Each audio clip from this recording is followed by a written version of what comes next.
My name is Pete Monsanto, star of Run for His Life. So about 2 years ago, I ran a marathon in honor of my dad, and the mental place that I was in then versus where I am now are very different. I'm now married. I have a 1-year-old daughter, and I was able to change the narrative on what Father's Day means to me, among other things, but Father's Day being a big one. As I got older, I noticed that Father's Day began to bother me. We live in a social media age where people are oversharing, and sometimes not really oversharing, just sharing. And I didn't have a lot of memories with my dad that I could share because I don't have any photos. They were all taken as federal evidence when he was arrested. So they didn't pick and choose and say this photo was going to incriminate him or that photo. They just basically took every single photo album that was in the house. I've actually been trying to explore options to try to get some of those photos back. From what I'm told, they're in a federal holding area somewhere in Kansas City, Missouri, where they keep all evidence of cases that are in progress or even closed.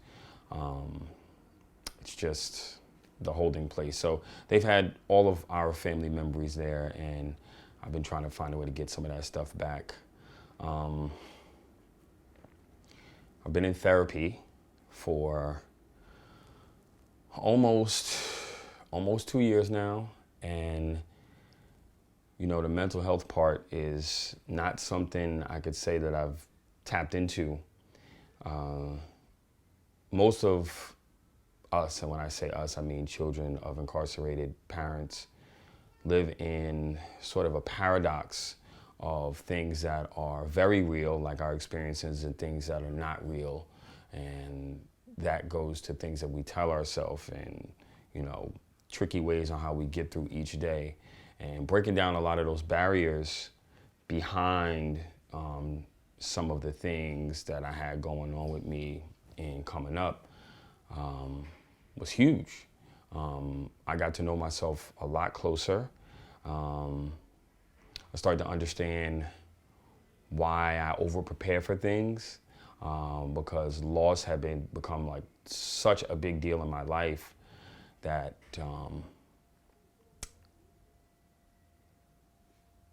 I just began to prepare for the worst almost all the time because it was just expected. I think every child who goes through the experience of losing a parent to incarceration has a different level of pain that we don't really get to announce or even pronounce because we don't really know how to talk about it.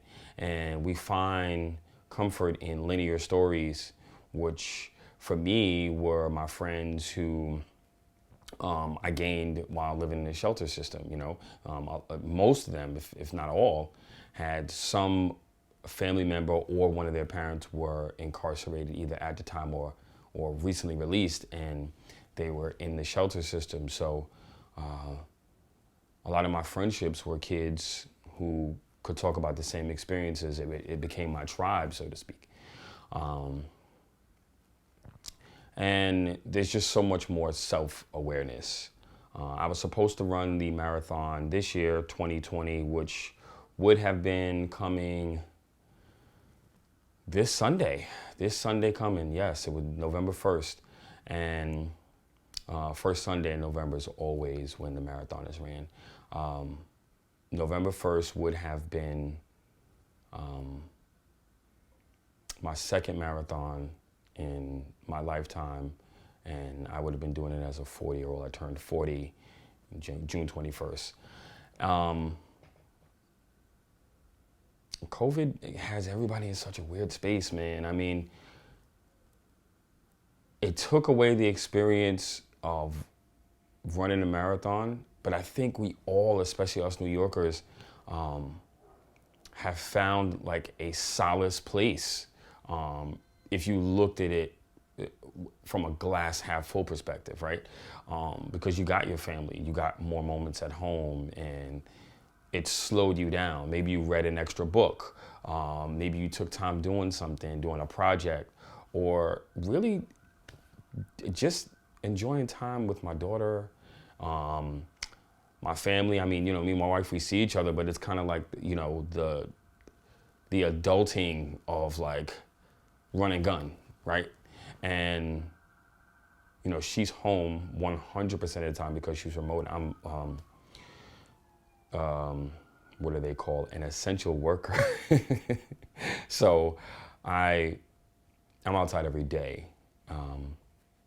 But it got to slow us down to enjoy those family moments, for sure. My approach to running the marathon, it would have been completely different. I don't think I ever put a lot of mental strain on myself when it came to running a marathon. There were some of my coaches in 2018 would tell me, oh, this is going to be the hardest race of your life. Oh, you're going to get to this mile marker and it's going to, mentally, I didn't approach the marathon the way everyone else did. I actually don't like running in a circle. So when a lot of the training runs would be in Central Park, and, for those that know, Central Park is a little over 6 miles. So if you run 4 laps in Central Park, basically 4 laps in Central Park, you basically have run a marathon. I'm not running that park 4 times. That's definitely not happening. It just, the routine of it, I don't like looking at it. I usually can run up to 2 times in the park. So for me, I need road running because I set visual markers. And while I was running in 2018, I remember it like it was yesterday. I remember going into it and my strategy was to start, and the first mile, the warm-up mile, would be the Verrazano Bridge. The bridge is about a mile, maybe a little bit over. I'm not trying to be exact, but it's a mile. And that would be your warm-up mile. People hit it, they get that adrenaline, they're trying to run over this bridge super quick, and you can get tapped out. So I use that as my warm-up 1 mile. Once I got to 4th Avenue in Brooklyn, which is really a straight line all the way into downtown Brooklyn from Bay Ridge, that's where you hit it. I hit it hard. I made sure I hit the jets. It was a straight line. I didn't want to exhaust myself. I was like, all right, I'm going to get all of my money. That's what we would call it, get all of my money in the beginning of this race. So I tried to maintain a pace of about 7 minutes a mile, or as close as to 7 minutes a mile as I could. And the half marathon mark is when you get into Greenpoint. When you get into Greenpoint, you get to the half marathon marker. So I did all of my great timing in Brooklyn because I knew I was going to start to pull it back as I passed over the half mark. I pushed through that. I got to the Queensboro Bridge, and if you've watched Run for His Life, you see I'm getting some tips and pointers from Quasi in the film. He always said, as soon as you get into Manhattan, that is when the real race starts. And I didn't know what he meant by that. For security reasons, they didn't allow crowds onto the Queensboro Bridge. And you're running across this bridge, and I'm running with all these runners, and it's like complete silence. You just hear echo and breathing and like pitter-patting of feet. The bridge, which as it was described to me, and I did one of my training runs with Team Nike, was supposed to be one of the harder things, but I treated it like a staircase, really. If you hit your strides going up to the mid part of the bridge, the rest of it is all downhill. And as I'm running downhill, I run into Les, another one of my good runner friends. You actually see him at the end of Run for His Life. And I'm running down the bridge, and it just didn't seem as hard as it was told. Now, I will tell you where I was thinking about who is going to pick me up and carry me out of here. Quasi was right. I get to the bottom, I make the turn off of the bridge onto 1st Avenue, and there's just an explosion of people cheering. It was like a victory parade almost, and the energy, and you really feel the intensity as you get into Manhattan, coming off of the Queensboro Bridge. Right around like 85th, maybe even 90th, my hamstring sends the message like, hello. And it hit, I think that was I want to say that was mile 18, just about mile 18 or so. And then I start to feel it. I didn't get tired. I made sure I leading up to it, I treat my body right. I hydrate. I ate the big plate of pasta the night before. I was very, very nervous. My smoothies had sea moss in it, dates. I even drank it like right before the marathon started. And just to make sure that I was completely covered in all of my energy. So I don't think I was tired. I was really just in a lot of pain. And as I crossed into the Bronx, I slowed my pace dramatically, which was okay because I made up a lot of time in the beginning of the race. So I knew that was going to happen. Well, I can't even say I knew. I had no expectancy of what my body was going to tell me past mile 22. Because in the training runs with Project Moonshot, we capped our long run at 22. So anything after 22, my body hadn't experienced that. And I remember leaving the Bronx and running over the 3rd Avenue Bridge. And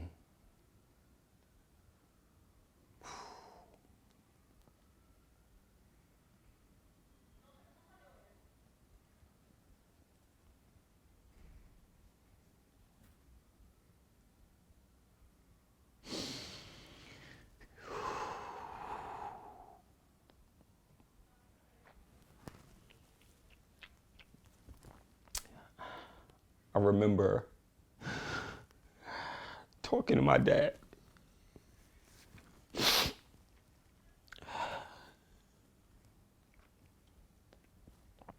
I remember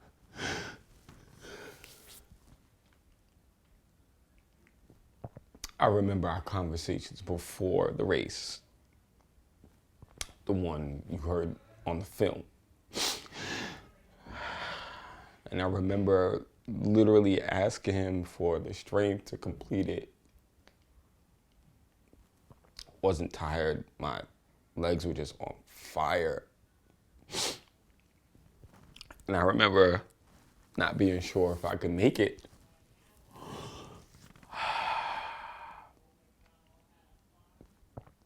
I see the Nike running team from Project Moonshot on the side of the road, and I remember hugging the coach, telling him I don't know if I got it. And him grabbing me saying, "Pete, you gotta finish."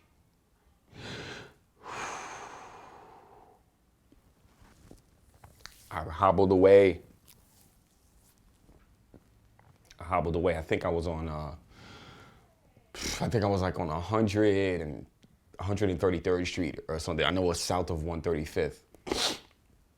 And I know my mom and my sisters were all waiting for me near my best friend's house on 118th and 5th.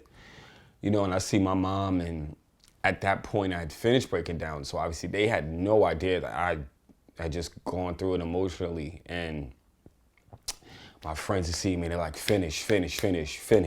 You right at the end, finish. And running down Fifth Avenue, and I'm like, oh my God, this is ridiculous.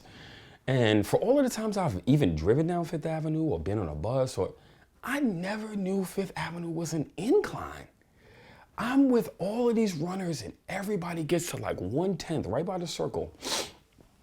And we all stop and go, what the fuck? You gotta be kidding me. This is a hill? I look up, everyone goes to their knees, and and they're just stunned, because after going so much of the race, you really aren't expecting another hill. So even the slightest incline has everybody like, this has got to be a joke. This has got to be a joke. But I remember pacing myself, and you know, one of my favorite songs leading into the final moments was I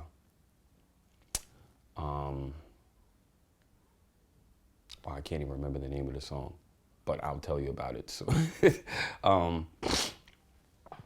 and it's just songs that really take me to a place where I remember my dad. And I had to play those to get through Central Park. I remember stopping on 59th Street as it came around the last and final bend to run into the park. And when you get back in, you see the country flags and you know that you're almost at the end. And it was such a bittersweet moment. Couldn't believe I was walking after, but just to know that I was able to complete that race in his honor was a really, really huge deal for me. Yeah, I was looking forward to doing it again this year, and having Hudson, that's my daughter's name, see me at the end and clap for me. But maybe we'll do it next year, and next year, maybe Dad will be home and I'll run it with him. So where Dad's case is right now, he filed a motion about, I want to say maybe 5 years ago, in regards to his sentencing guidelines. We were fortunate enough to discover that when he was sentenced after he lost the trial in 1991, he was given sentencing guidelines on RICO charges. And the RICO charges, the sentencing guidelines changed November 1st, 1987. My dad's criminal activity ended on June 18th, 1986. So any criminal activity before November 1st, 1987 would go under the old RICO sentencing guidelines, which are natural life. Natural life, for some who don't know, is 45 years in jail. Under prison guidelines, if you have good time, you do 3/4 of that, which would mean that if my dad did 30 years flat, good time, good behavior, without any parole, he would just be released at year 30. He was given a sentencing guideline of life, no parole, which actually is the wrong sentencing guidelines. We discovered the hiccup through his reading and just years of studying. I still to this day don't know what happened. You would think his counsel or whoever just wouldn't miss something like that, saying, hey, the laws for you were completely different back then. But from what I'm led to believe, my dad should have been out at year 30, and we are in year 34 right now. And he was supposed to have parole hearings. So under the life no parole, the parole board wouldn't even hear him because his sentencing guidelines said he was not to have any parole hearings. So I would imagine that if he was given a real natural life sentence, which also carried parole, that he would be eligible to have had some sort of parole hearings at every 10-year mark. Don't quote me on that, but I remember him telling me that after every 10 years, he would be eligible for a new parole hearing, which means that my dad would have had an opportunity to come home in 1996 when I was 16, 2006 when I was 26, and 2016 when I was 36. I'm now 40. Well, 2016, they just would have released him, right? It would have been 30 years, right? I'm now 40, and the last time I've seen my dad was when I was in kindergarten.